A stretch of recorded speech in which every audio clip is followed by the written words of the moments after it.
bistvu doma že hotela začeti nekaj, pa ni šlo naprej. Hvala vam za vedno topel sprejem.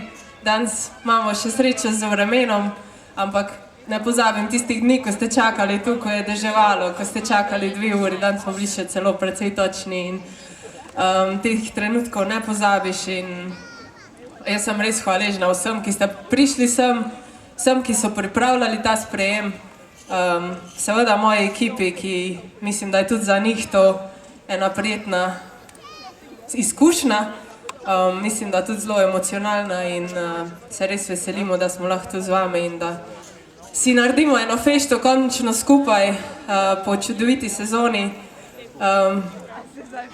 Želeli smo prinesti nekaj drugega, da bi tako dvignila gor, to veste vsi, ampak imam pač tudi nekaj lepega otroka.